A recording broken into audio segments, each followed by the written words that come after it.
नमस्कार फ्रेंड्स, कैसे हैं आप सब। स्वागत है आपका। उम्मीद है आप सबकी तैयारी बहुत शानदार चल रही होगी। बात करने वाले हैं अंतिम के 30 दिन की आरओ एग्जाम की। आपकी क्या स्ट्रेटजी होनी चाहिए, कैसे अभी आप सबके मन में बहुत सारे डर चल रहा होगा, कैसे उस डर को खत्म करना है, एग्जाम की डर को कैसे खत्म किया जाए उसके बारे में बात करेंगे। साथ में 27 जून से लेकर 27 जुलाई तक आपकी क्या स्टडी प्लानिंग होनी चाहिए, इन सभी चीज़ों के बारे में बात करेंगे।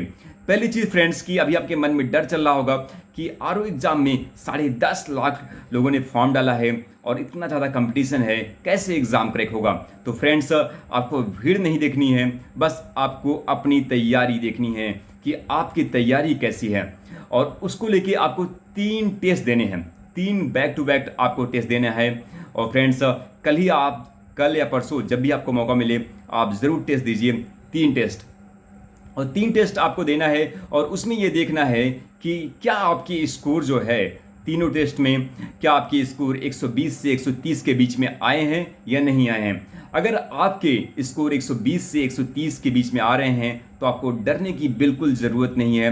बस आपको अपने करंट अफेयर और जो डाटा फैक्ट्स वाली चीज़ें हैं उसको रिवीजन करना है, ठीक है।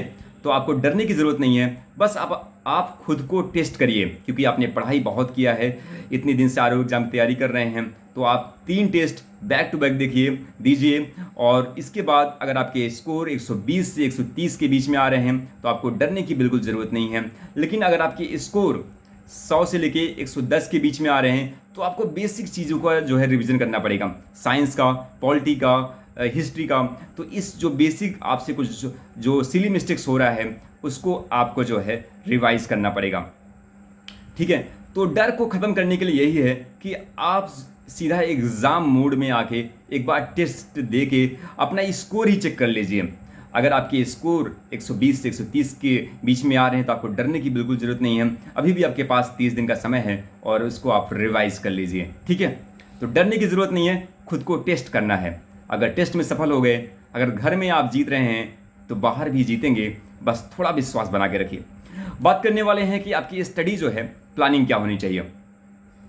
फ्रेंड्स, आपके पास 30 दिन का जो है समय बचा हुआ है और 30 दिन का समय बहुत ज़्यादा होता नहीं है, क्योंकि फ्रेंड्स आपको 10-10 दिन की स्ट्रेटजी यहाँ पे बनानी पड़ेगी। 27 जून से 7 जुलाई के बीच में आपका पहला कंप्लीट रिवीजन होना चाहिए, क्योंकि आपने काफ़ी दिन से रिवीजन किया है। तो आपको 10-10 दिन में 3 बार अपने कंप्लीट सिलेबस को रिवीजन करना है इस 1 महीने के अंदर में। तो 27 जून से 7 जुलाई के बीच में एक बार रिवीजन होगा कंप्लीट रूप से। 7 जुलाई से लेके 17 जुलाई के बीच में एक बार कंप्लीट रिवीजन, और 17 से लेके आपको 24 जुलाई तक जो है तीसरा रिवीजन मारना है, ठीक है। तो ये आप अपनी जो है प्लानिंग करिएगा। और प्लानिंग कैसे करेंगे फ्रेंड्स, तो फ्रेंड्स आपको पता है कि 24 जुलाई तक आप अपने सिलेबस को कंप्लीट रूप से रिवीजन कर लीजिएगा, ठीक है, 3 बार। और इतना कॉन्फिडेंस रखिएगा कि इस बार जो है आरओ का प्रीलिम्स आपको ज़रूर से ज़रूर क्लियर करना है। तो फ्रेंड्स, आपकी क्या स्टडी प्लानिंग होनी चाहिए, कैसे आपको सब्जेक्ट को जो है रिवीजन करना है, इसको आप ध्यान दीजिए।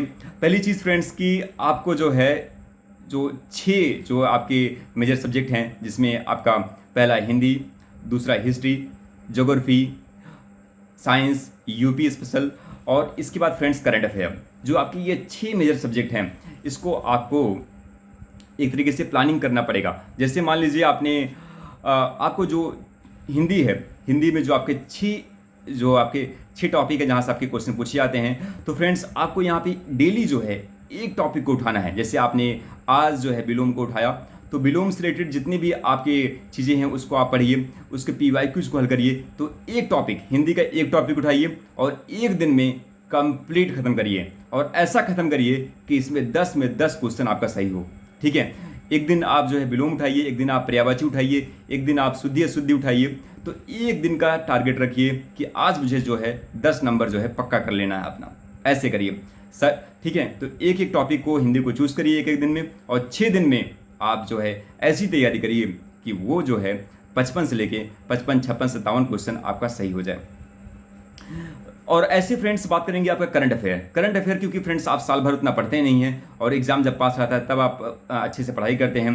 तो करंट अफेयर आप जो है कोशिश करिए ज़्यादा समय दीजिए, कम से कम 3 घंटा जो है डेली आप करंट अफेयर को देंगे तो आपके लिए बहुत ज़्यादा बेनिफिट होगा। ठीक है, तो करंट अफेयर में क्योंकि बहुत सारी चीज़ें आती हैं, करंट अफेयर में बहुत सारे डाटा फैक्ट्स आरओ के एग्जाम में पूछे आते हैं, तो 3 घंटा जो है डेली आप करंट अफेयर को जरूर दीजिएगा। ठीक है, और इसके बाद फ्रेंड्स आपको 2 सब्जेक्ट और चूज करने पड़ेंगे। आप कॉम्बिनेशन बना लीजिए कि आप ज्योग्राफी और यूपी स्पेल पढ़ेंगे साथ में, या फिर आप जो है हिस्ट्री और साइंस को पढ़ेंगे। तो 2 सब्जेक्ट आपको जो है उसकी घटनाचक्र की पीवाईक्यू आपको रिवीजन करना हो, या जो भी आपके पास नोट्स हो उसको आप रिवीजन करना हो, तो फ्रेंड्स आपको 2 सब्जेक्ट और साथ में हिंदी और करंट अफेयर को लेकर चलना पड़ेगा। और ऐसी आप अगर आप रिवीजन करेंगे तो फ्रेंड्स आपको जो आपके 6 मेजर सब्जेक्ट हैं वो भी बहुत आसानी से रिवीजन हो जाएगा। और जब ये रिवीजन हो जाए तो फ्रेंड्स साथ में अगर आपके पास समय बचता है तो आधा घंटा आप जो है रीजनिंग को भी दीजिए। रीजनिंग को लेकर जो आपके ट्रिक्स हैं कैसे क्वेश्चन को सॉल्व किया जाए, क्योंकि वहाँ पे बहुत इंपॉर्टेंट हो जाता है कि 15 में से कम 10-12 क्वेश्चन वहाँ भी सही हो जाए आपका, तो बहुत ज़्यादा इंपॉर्टेंट है वो। ठीक है, तो आपको जो 6 मेजर सब्जेक्ट हैं इसको आपको प्रॉपर प्लानिंग करना है। ठीक है, और पेज वाइज आप स्टडी करिए। जैसे आपने घटनाचक्र की मान लीजिए हिस्ट्री की बुक उठाते हैं, 500 पेज की होगी, तो पर डे आप एक टारगेट अपने डायरी में नोट करिए कि आज मुझे जो है 60 पेज पढ़ना है। 60 पेज अब आज मुझे घटनाचक्र की पीवाईक्यू पढ़नी है, या फिर साइंस का मुझे 60 पेज पढ़ना है। तो डेली आप कम से कम जो है 100 पेज 120 पेज का जो है टारगेट बनाइए, खुद को चैलेंज करिए कि आज मुझे पढ़ना है। और जैसे ही आप 1 वीक ऐसे पढ़ेंगे फ्रेंड्स, तो अपने आप खुद ही आपके अंदर कॉन्फिडेंस आ जाएगा कि मैं इस एग्ज़ाम को निकालने वाला हूँ, क्योंकि मैं ईमानदारी से मेहनत कर रहा हूँ। तो अगर आपने 30 दिन ऐसे कर लिया तो मैं आपके से विश्वास के साथ कहता हूँ कि फ्रेंड्स आपका 140 क्वेश्चन ज़रूर से ज़रूर आएगा। तो आपको 3 टेस्ट देना है। ठीक है, 3 टेस्ट दीजिएगा। और जो मैंने आपसे कहा है कि आपको अपने सिलेबस को जो 30 दिन का समय है इसमें 3 बार रिवीजन करना है, और जो स्टडी प्लानिंग आपकी होनी चाहिए पर सब्जेक्ट का पेज वाइज होना चाहिए। और हिंदी का फ्रेंड्स एक टॉपिक जो है आप ज़रूर डेली कंप्लीट करिए, जिसमें उसको जो भी आपकी थ्योरी का पोर्शन हो, साथ में पीवाईक्यू हो कंप्लीट, जिससे कि आपका 10 क्वेश्चन सही हो जाए। तो ये चीज़ें आप ज़रूर ध्यान रखिएगा। और साथ में फ्रेंड्स जब ये चीज़ें हो जाए तो हर संडे जब आपका एग्ज़ाम का समय है तो एक टेस्ट वहाँ भी हर संडे, जो अभी आपके पास कम से कम 3 संडे तक ज़रूर आप एग्ज़ाम दे सकते हैं, तो उसको भी टेस्ट आप दीजिएगा एग्ज़ाम के मोड में। ठीक है, ये भी बहुत ज़रूरी है। तो फ्रेंड्स और साथ में एक चीज़ और मैं कहूँगा कि लूसेंट जो है, लूसेंट की बुक को आप अब जो है डेली आपके पास जब भी समय मिले, क्योंकि फ्रेंड्स आरओ एग्जाम में डाटा फैक्ट्स आपसे पूछे जाएंगे, तो लूसेंट की बुक को भी आपके पास जो समय बचता है उसमें भी आप 1 घंटा 1.5 घंटा का समय आप लूसेंट की बुक को दीजिए।